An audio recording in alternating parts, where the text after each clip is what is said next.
Hello students, मेरा नाम है मनोज प्रजापत। आप सबका स्वागत है मेरे YouTube channel maths by railway engineer Manoj में। आज हम लोग पढ़ने वाले हैं class 10th mathematics chapter number 9, some applications of trigonometry. इस चैप्टर में हम लोग उन कुछ क्वेश्चंस के बारे में डिस्कस करेंगे जो कि रियल लाइफ में एग्जिस्ट करते हैं और उनको ट्रिग्नोमेट्री की हेल्प से सॉल्व किया जा सकता है। ठीक है। इसके पहले कि हम लोग इस चैप्टर के क्वेश्चंस की तरफ बढ़ें, हम लोग क्या करते हैं कि इसमें जो बेसिक कॉन्सेप्ट्स हैं, जो चीज़ें हमको पता होनी चाहिए इस एक्सरसाइज को समझने और इस क्वेश्चंस को सॉल्व करने के लिए, पहले उनको समझ लेते हैं। ठीक है। जो जो चीज़ें, जो टर्म्स रहते हैं इस क्वेश्चंस को सॉल्व करने के लिए, उनको देख लेते हैं। तो पहले तो हमारे पास क्या दिया हुआ है, देखो पहली चीज़ होती है line of site. Line of site मतलब कि कोई भी ऑब्जर्वर या कोई भी इंसान जो देख रहा है, जिस डायरेक्शन में देख रहा है, उस डायरेक्शन को आप कहते हैं लाइन ऑफ साइट। ठीक है। जैसे कि यहाँ पर लाइन ऑफ साइट लिखा हुआ है ये, तो यहाँ पर ये पॉइंट ए पर एक ऑब्जर्वर है जो कि इस मीनार की पॉइंट सी की डायरेक्शन में देख रहा है। ठीक है। तो इस डायरेक्शन में, जिस डायरेक्शन में आप देखते हो, उस डायरेक्शन की लाइन को ही हम कहते हैं लाइन ऑफ साइट। ठीक है। अब दूसरी चीज़ होती है हॉरिजॉन्टल। ठीक है। जैसे ये यहाँ पर अगर आप देखो तो हॉरिजॉन्टल लेवल दिया हुआ है ये। ठीक है। वैसे ही यहाँ पर भी ये लाइन जो है ए बी लाइन है। ठीक है। ये ए और ये बी, जो जो ए बी लाइन है वो भी आपका एक हॉरिजॉन्टल लेवल है। ठीक। तो ये हॉरिजॉन्टल लेवल हो गया। अब उसके बाद जो तीसरी चीज़ आती है वो रहती है angle of elevation. Angle of elevation, elevation मतलब कि किसी भी चीज़ का उठाव। ठीक है ना, एलिवेट होना।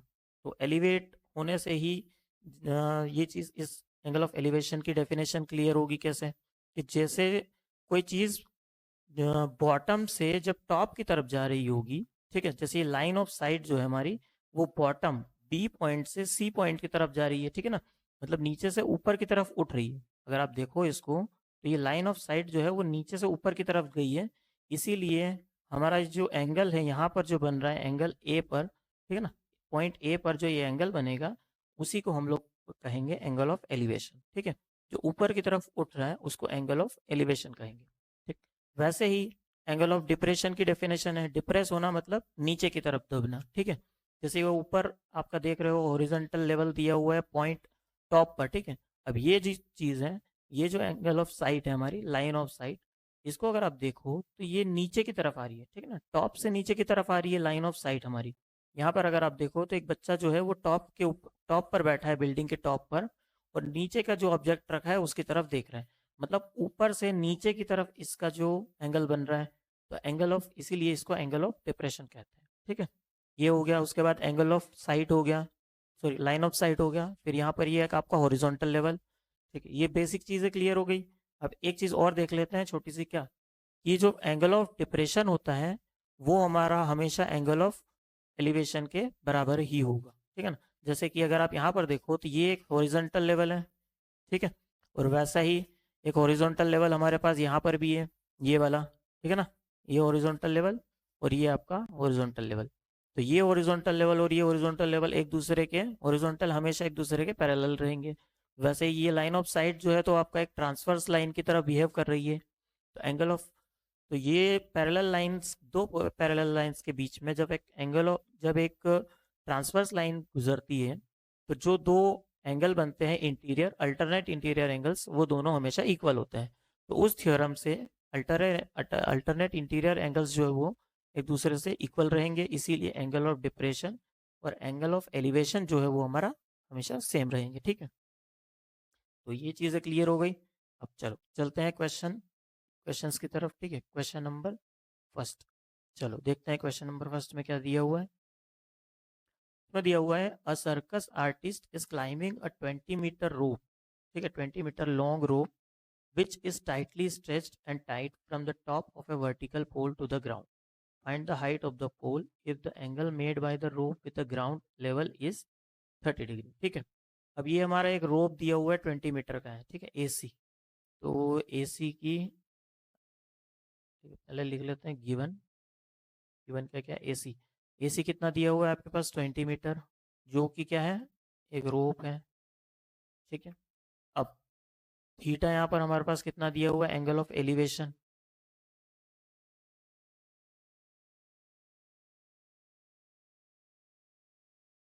Theta degree. थीटा कितना दिया हुआ है, 30 डिग्री। ठीक है। अब हमारे पास AC की वैल्यू आ गई है 20 मीटर, थीटा हमारा कितना दिया हुआ है 30 डिग्री। ठीक, पहले इस क्वेश्चन को अगर अच्छे से आप समझना चाहो तो इसको अच्छे से समझ लीजिए क्या है। देखो, ये जो हमारे पास एक 20 मीटर की रोप है, ठीक है, ए से लगा के सी तक, और ए भी एक हमारा पोल है जिसके टॉप पॉइंट से हमने ग्राउंड पर एक सी पॉइंट है जहां पर एक रस्सी बांध रखी है टाइट। एक कोई भी एक सर्कस आर्टिस्ट जो है वो नीचे से ऊपर की तरफ क्लाइंब कर रहा है। ठीक, हमारे पास जो रस्सी की जो साइज है, रोप की जो साइज है 20 मीटर है, वो दी हुई है, और जो एंगल ऑफ एलिवेशन है जो कि आपका रोप और ग्राउंड के बीच में जो एंगल है उसमें बन रहा है एंगल ऑफ एलिवेशन 30 डिग्री। तो ये चीज़ हमारे पास दी हुई है। अब हमको क्या करना है कि जो ए बी है, ठीक है ना, पोल की हाइट वो फाइंड आउट करनी है। ठीक, हाइट ऑफ पोल, इसको ले लेते हैं HP। ठीक, अब आप यहाँ पर अगर आप देखो तो 30 डिग्री हमारे पास एंगल सी दिया हुआ है, तो हमने क्या थीटा मान लिया उसको। अगर ये एंगल आपका थीटा है तो इसके सामने वाली जो साइड है वो परपेंडिकुलर हो जाएगी आपकी। ये चीज़ हम पहले से जानते हैं। ठीक है, पिछली एक्सरसाइज में, पिछले चैप्टर में हम लोग ये चीज़ें पढ़ चुके हैं। और वैसे ही ये जो साइड AC है वो आपका हो जाएगा क्या, हाइपोटेनियस।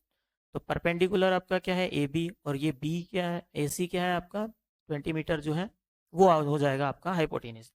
अब परपेंडिकुलर और हाइपोटेनियस, हाइपोटेनियस दिया हुआ है, परपेंडिकुलर आपको फाइंड आउट करना है। ठीक है, इस क्वेश्चन को कैसे करना है देखो, इसको ये समझना है पहले कि आपके पास कौन कौन से दो साइड्स हमको, किन दो साइड्स के बीच में हमको डील करना है। एक तो आपका हाइपोटेनियस AC और एक आपका परपेंडिकुलर AB।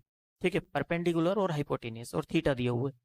तो ऐसा कौन सा ट्रिग्नोमेट्रिक रेशियो है जो कि परपेंडिकुलर और हाइपोटेनियस का कॉम्बिनेशन होता है। एक तो आपका साइन थीटा और एक आपका कॉसेक थीटा। तो परपेंडिकुलर अपॉन हाइपोटेनियस के लिए हम ले लेंगे साइन थीटा। ठीक है, सिंस साइन थीटा की जो वैल्यू रहती है आपकी कितनी होती है, परपेंडिकुलर अपॉन में हाइपोटेनियस। तो परपेंडिकुलर की वैल्यू कितनी है यहाँ पर AB, और हाइपोटेनियस की वैल्यू कितनी है आपकी AC। ठीक है, इज इक्वल टू, ठीक, AB की वैल्यू रख देंगे यहाँ पर कितनी, HP। ठीक है, AC की वैल्यू कितनी दे रखी है 20 मीटर। ठीक, यहाँ पर ये लिख सकते हो कि फ्रॉम राइट एंगल ट्राइंगल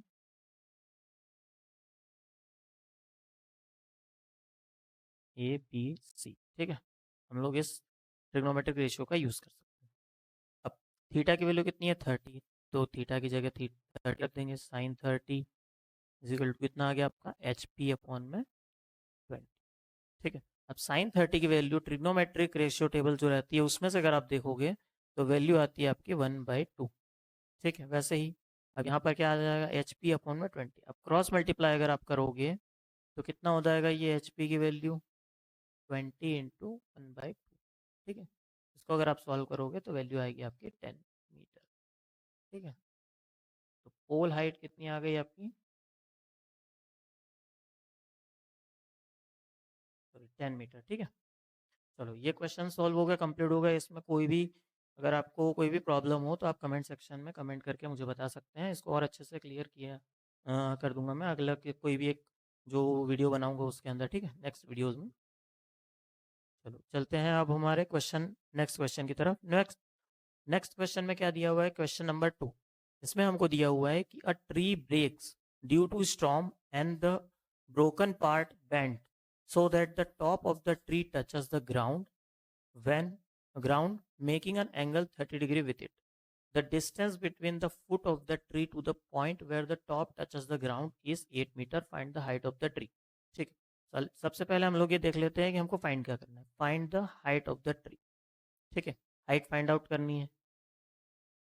ठीक है ना, ये आपकी ट्री की हाइट होगी पूरी, ये और ये इतनी। ठीक है, ये आपका ट्री है पूरा, यहाँ से लगा के यहाँ तक, नीचे तक। ठीक है, इसमें हम क्या करते हैं कि जैसे इसके ऊपर एक स्टॉर्म स्टॉर्म ब्रेक हुआ। ठीक है, तो उसकी वजह से क्या हुआ कि ये जो है तो दो पार्ट में, ये जो ट्री है तो दो पार्ट में टूट गए। तो दो पार्ट में टूटकर जो ऊपर वाला पार्ट है वो नीचे की तरफ झुक गया। ठीक है, ऐसे नीचे की तरफ झुका, तो ये जो बचा हुआ पार्ट था वो आपका इस तरीके से खड़ा रहा, और बाकी का जो पार्ट है वो ऐसे नीचे की तरफ झुक गया। तो ये जो ऊपर वाला सबसे जो टॉप वाला पार्ट था वो ऐसे ग्राउंड की तरफ नीचे चला गया। ठीक है, तो ट्री की हाइट आपकी कितनी होगी, एक तो ये वाला पार्ट और बाकी ये वाला पार्ट। ठीक है, पूरा यहाँ से आपकी ट्री की हाइट निकल जाएगी। हम लोग क्या करते हैं कि ट्री की हाइट को मान लेते हैं x प्लस वाई ले लेते हैं। तो आपका ये वाला पार्ट x हो गया, तो ये वाला पार्ट आपका y हो जाएगा, क्योंकि ये जो y वाला पार्ट इतना यहाँ पर बचा हुआ है यही कि यही गिर के नीचे की तरफ गया है। अब चलो क्वेश्चन को और थोड़ा अच्छे से समझते हैं और देखते हैं कि इसमें और क्या क्या चीज़ें हमको दी हुई। क्या दिया हुआ है कि ट्री जब टूटा है, ठीक है ना, तो इसने क्या किया है कि जो टॉप है वो जब ट्री का जो टॉप है वो टच कर रहा है ग्राउंड के साथ में, ठीक है, ये वाला यहाँ पर टच किया है इसने ग्राउंड को। तो जब ग्राउंड को टच करता है तो ग्राउंड के साथ कितने डिग्री एंगल बना रहा है, 30 डिग्री, ठीक है, 30 डिग्री एंगल बना रहा है। अब क्या दिया हुआ, the distance between the foot of the tree, ठीक है, ट्री का फुट क्या है, ये रहा हमारा, ठीक है, ये फुट है ट्री का। और where the top touches the ground, ये हमारा टॉप यहाँ पर टच कर रहा है, मतलब यहाँ से यहाँ तक के डिस्टेंस के बारे में बात कर रहा है, कितनी है, 8 मीटर।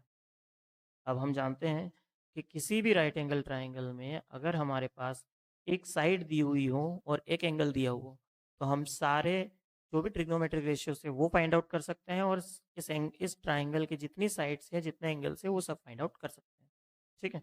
एक राइट एंगल ट्राइंगल है ये तो एंगल 90 डिग्री हो गई, ये चीज़ हमको पता है।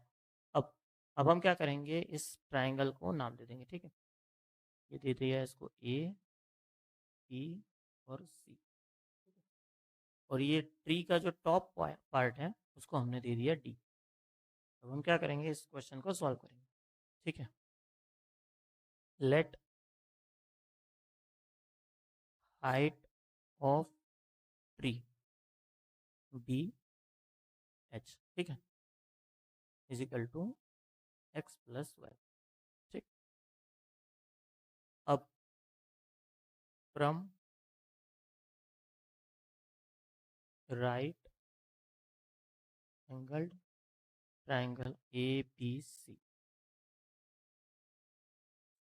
अब देखो हमारे पास क्या दिया हुआ है, 30 डिग्री ये दिया हुआ है यहाँ पर एंगल, ठीक है, और 8 मीटर BC की वैल्यू दे रखी है। अब हम क्या करेंगे, x की वैल्यू पहले फाइंड आउट कर लेंगे। तो x क्या है हमारा, अगर थीटा हमारा एंगल C पर है तो जो x है, ये जो AB की साइड AB है वो आपका हो जाएगा परपेंडिकुलर, और नीचे ये जो 8 मीटर BC की साइड दी हुई है वो हो जाएगा आपका बेस, ठीक है। बेस और परपेंडिकुलर के बीच में डील करना है, तो बेस और परपेंडिकुलर के कॉम्बिनेशन से हमारा कौन सा रेशियो बनता है, एक तो tan थीटा बनता है और एक बनता है cot थीटा, ठीक है। तो हम क्या करेंगे, tan थीटा का यूज़ करेंगे यहाँ पर। तो tan थीटा की वैल्यू हमारे पास कितनी होती है,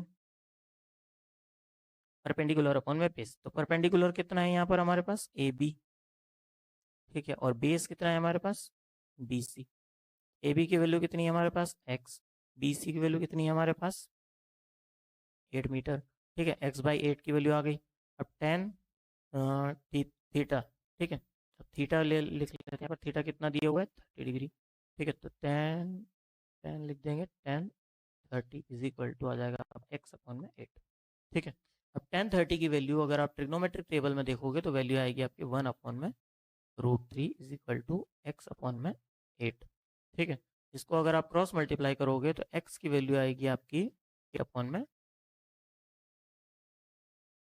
√3, ठीक है। एक्स की वैल्यू यहाँ से आ गई आपकी एक्स, ठीक है। चलो अब इसी राइट एंगल ट्राइंगल में अगर हम, ठीक है, हमारे पास हमको क्या, अब वैल्यू y की फाइंड आउट करनी है। y क्या है हमारा, हाइपोटेनियस है, और दिया हुआ क्या है हमारे पास, बेस। बेस कितना है, 8 मीटर। तो बेस और हाइपोटेनियस का कॉम्बिनेशन से हमारे पास कौन सा रेशियो बनता है, कॉस थीटा, ठीक है, कॉस थीटा बनता है हमारे पास, और सेक थीटा बनता है। तो हम क्या करेंगे, कॉस थीटा का यूज़ करेंगे। तो कॉस थीटा की वैल्यू अगर आप देखो तो बेस अपॉन में हाइपोटेनियस, बेस कितना है आपके पास, बी सी, हाइपोटेनियस कितना है आपके पास, ए सी। बी सी की वैल्यू कितनी है, 8, ए सी की वैल्यू कितनी है, वाई, ठीक है, ये आ गया। अब थीटा, थीटा कितना दिया हुआ है, 30, तो कॉस 30 इज इक्वल टू आ जाएगा 8/वाई, ठीक है। कॉस 30 की वैल्यू कितनी होती है, कॉस 30 की वैल्यू होती है √3/2 इज इक्वल टू 8/वाई। इसको अगर आप क्रॉस मल्टीप्लाई करके सॉल्व करोगे तो वैल्यू वाई की कितनी आएगी आपकी, 16/√3, ठीक है, 16/√3 मीटर।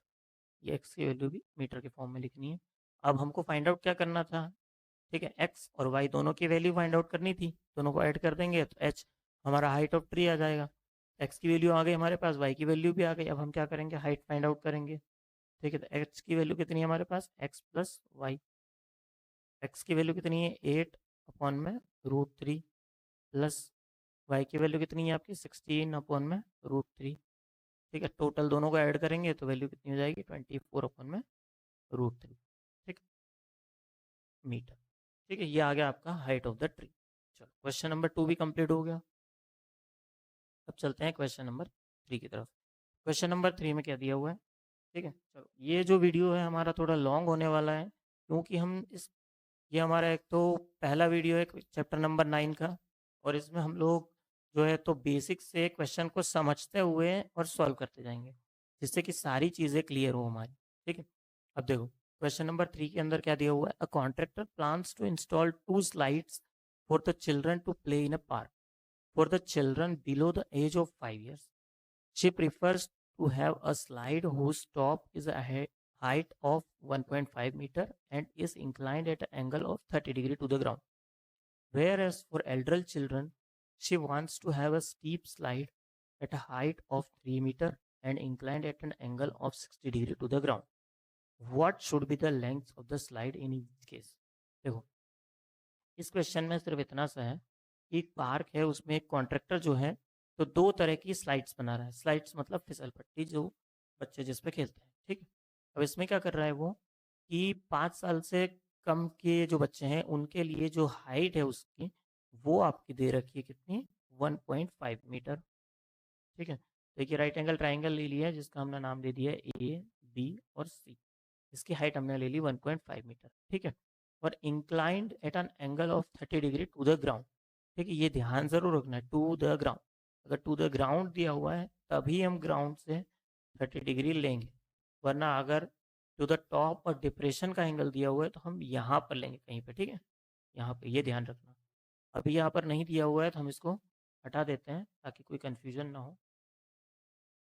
चलो अब देखते हैं, और दूसरा आप क्या दिया हुआ है, she wants to have a steep slide. Steep मतलब जिसका कि इंक्लिनेशन ज़्यादा हो। ठीक है, at a height of 3 metre. ठीक है, दूसरा जो है 3 मीटर का बना रहे हैं वो लोग, को नाम दे देते हैं PQR। और ये दोनों के दोनों राइट एंगल ट्राइंगल होंगे हमारे। ठीक है, 3 metre and inclined at an angle of 60 degree. ठीक है, इसमें जो एंगल ऑफ इंक्लिनेशन है, एंगल ऑफ एलिवेशन है, वो 60 डिग्री दिया हुआ है ग्राउंड से। What should be the length of the slide in each case.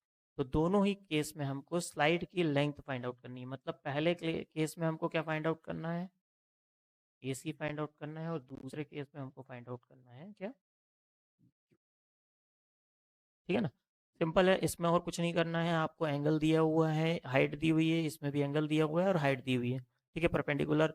जैसे अगर इस 30 डिग्री को हम लोग थीटा मानते हैं तो साइड AB जो है वो आपका परपेंडिकुलर हो जाएगा।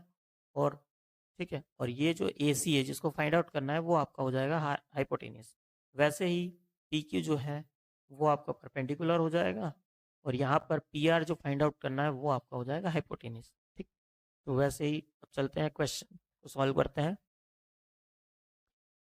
और बिलो एज ऑफ 5 years, ठीक है ना।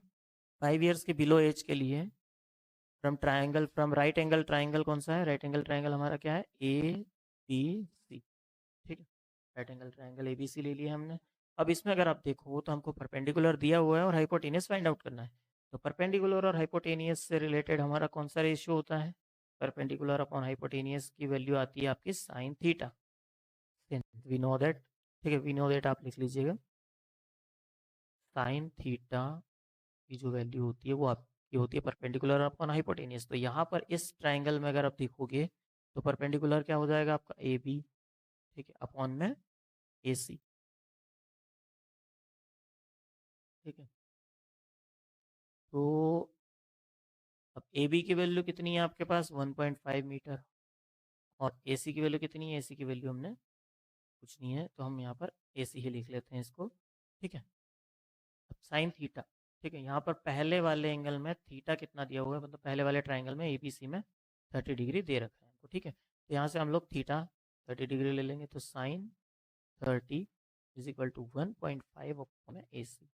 ये हो गया। अब साइन 30 की वैल्यू कितनी होती है 1/2। 1 इज इक्वल टू 1.5 अपॉन में ए सी। ठीक है, इसको अगर आप क्रॉस मल्टीप्लाई करके सॉल्व करोगे तो ए सी की वैल्यू आ जाएगी आपकी 3 मीटर। ठीक है, तो पहली वाली जो स्लाइड होगी जो कि बिलो एज ऑफ 5 ईयर्स वालों के लिए होगी, वो होगी आपकी कितनी, ए सी की वैल्यू, उस स्लाइड की जो लेंथ होगी वो होगी आपकी 3 मीटर। ठीक है, अब चलते हैं दूसरा वाला देखते हैं इस ट्राइंगल में। ठीक है, और एल्डर चिल्ड्रन। ठीक है, एल्डर्स के लिए ट्राइंगल कौन सा होगा, right angle triangle P Q R. ठीक है, राइट एंगल ट्राइंगल लिख लीजिएगा इसको। चलते हैं देखते हैं इसमें क्या करना है हमको। इसमें भी हमारे पास परपेंडिकुलर दिया हुआ है और हाइपोटेनस फाइंड आउट करना है। तो सिंपल सी बात है, इसमें भी हम लोग क्या करेंगे, साइन थीटा की वैल्यू यूज़ करेंगे। साइन थीटा की वैल्यू हमारे पास कितनी होगी यहाँ पर, पी क्यू अपॉन में पी आर। पी क्यू की वैल्यू कितनी दे रखी है, 3 मीटर। ठीक है, और पी आर की वैल्यू पी आर है। ठीक है, अभी इसमें से हम लोग क्या करते हैं, मीटर को हटा देते हैं ताकि कन्फ्यूजन ना रहे। ठीक है, 3 अपॉन में पी आर, ये हो गया। अब थीटा कितना दिया हुआ है इस angle P Q R, triangle P Q R के लिए थीटा की जो वैल्यू है वो आपकी 60 डिग्री। तो sine 60 degree is equal to 3 upon में पी आर, ये हो गया हमारा। अब ट्रिग्नोमेट्रिक रेशियो टेबल में अगर आप देखोगे तो साइन 60 की जो वैल्यू रहती है वो आपकी रहती है √3 अपॉन में 2 इक्वल टू 3 अपॉन में पी आर।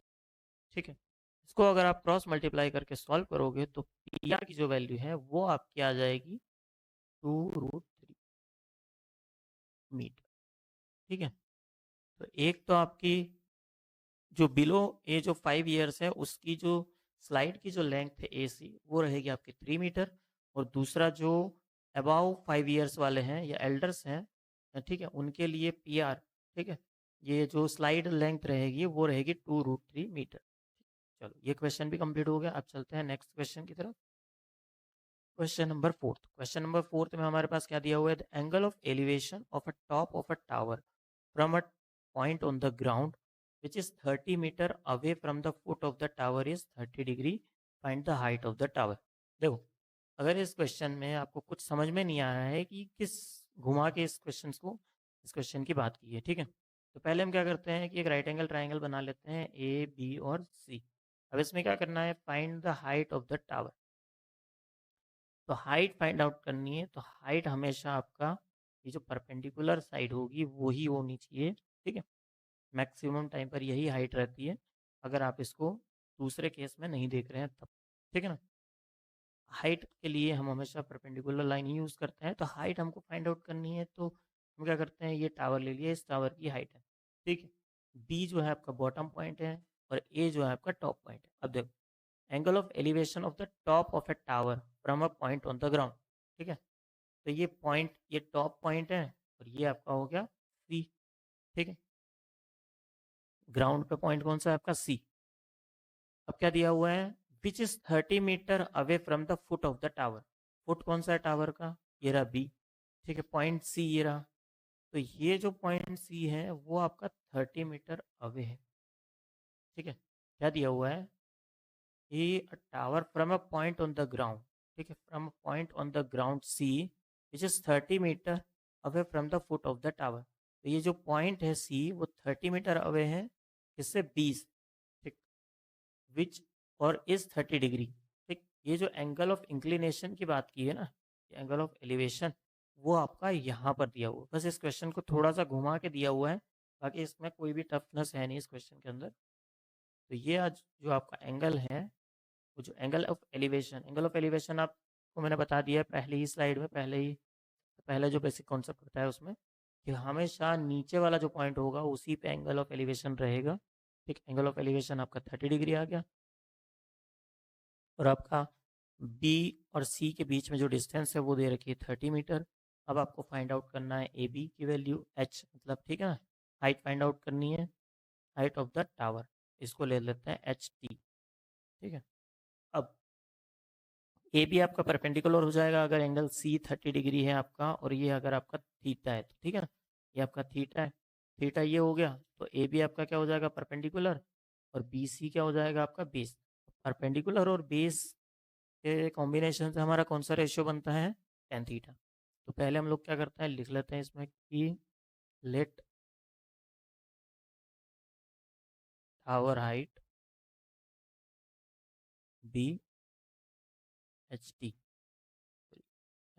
ठीक है, from right angled triangle A B C. ठीक है, हम लोग क्या यूज़ कर सकते हैं, tan थीटा की जो वैल्यू होगी आपकी, वो होगी आपकी ए बी अपॉन में बी सी, परपेंडिकुलर अपॉन में बेस। ए बी की वैल्यू कितनी है आपकी एच टी, बी सी की वैल्यू कितनी है आपकी 30, ठीक है, और थीटा की वैल्यू हमारे पास कितनी है 30 डिग्री। तो tan थीटा की जगह पे 30 डिग्री रखेंगे थीटा की जगह पे, तो tan 30 आ जाएगा आपका, इज इक्वल टू हो जाएगा एच टी अपन में 30। तो tan 30 की वैल्यू कितनी होती है 1 अपॉन में √3 is equal to h t upon में रूट सॉरी 30। तो यहाँ से अगर आप क्रॉस मल्टीप्लाई करोगे तो एच टी की जो वैल्यू आएगी वो आएगी आपकी 30 अपॉन में √3। तो 30 अपॉन में √3 को जब आप सॉल्व करोगे तो वैल्यू आएगी आपकी 10√3, ठीक है, मीटर। और √3 की वैल्यू हम लोग जानते हैं कि अप्रॉक्स होती है आपकी 1.732, ठीक है।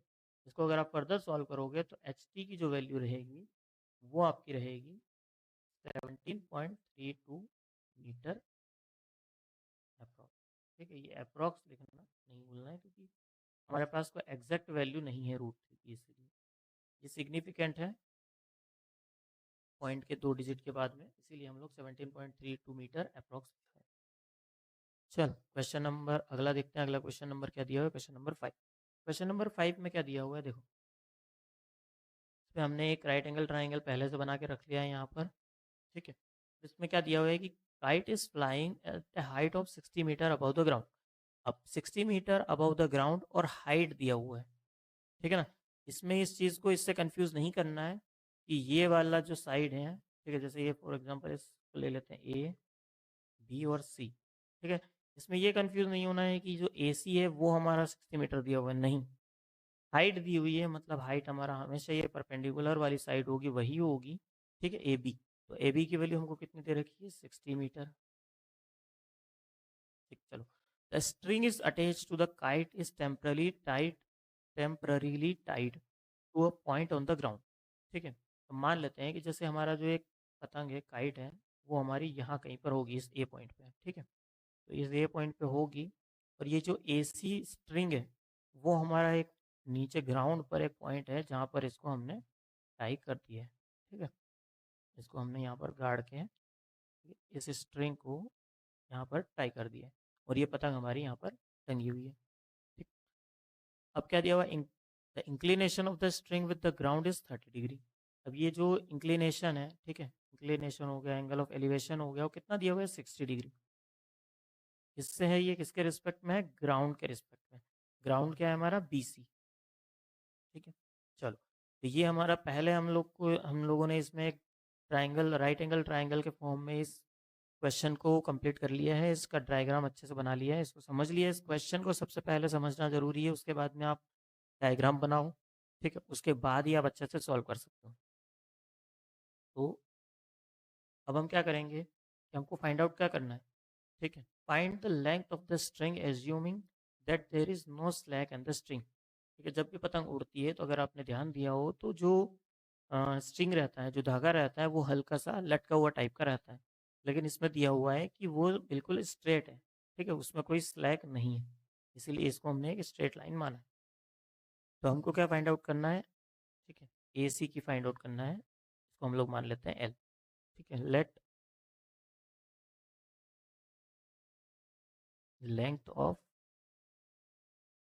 स्ट्रिंग बी एल, ठीक है, from right angled triangle A B C. अब देखो, हमारे पास थीटा दिया हुआ है 60 डिग्री, ठीक है। ये अगर थीटा 60 डिग्री है तो ए बी आपका क्या हो जाएगा, परपेंडिकुलर हो जाएगा, और एल आपको फाइंड आउट करना है, वो आपका हाइपोटेनियस हो जाएगा। तो परपेंडिकुलर और हाइपोटेनियस का रेशियो यहाँ पर हमारे पास यूज़ करना है हमको। परपेंडिकुलर और हाइपोटेनियस के कॉम्बिनेशन से हमारा कौन सा रेशियो बनता है? Sine theta. ठीक है, तो साइन थीटा की वैल्यू हम लोग निकालेंगे यहाँ पर। साइन थीटा की वैल्यू कितनी होती है? Perpendicular upon hypotenuse. तो परपेंडिकुलर कितना है आपका? ए बी अपॉन में ए सी। ठीक है, परपेंडिकुलर अपॉन हाइपोटेनियस, तो ए बी अपॉन में ए सी। तो ए बी की वैल्यू कितनी है आपकी? 60 मीटर अपॉन में ए सी कितना दिया हुआ है आपका? एल। ठीक है, थीटा की वैल्यू कितनी है हमारे पास यहाँ पर? 60 डिग्री। साइन थीटा, थीटा की जगह पे हम लोग लिख लेंगे साइन 60, 60 अपॉन में एल। ठीक है, साइन 60 की वैल्यू कितनी होती है आपकी? √3/2 इज इक्वल टू आ गया आपका 60 अपॉन में एल। अब देखो, √3/2 इज इक्वल टू 60 अपॉन में एल। अगर आप इसको क्रॉस मल्टीप्लाई करोगे तो वैल्यू कितनी आएगी? देखो, एल यहाँ आ गया और 60 इंटू 2 अपॉन में √3। ठीक है, इसको जब आप सॉल्व करोगे तो वैल्यू कितनी आएगी? L is equal to 40 √3 metre. ठीक है, चलो ये क्वेश्चन कंप्लीट हो गया। इसके साथ में इस वीडियो को यहीं पर कंप्लीट करते हैं और मिलते हैं फिर अगले वीडियोस में। ठीक है।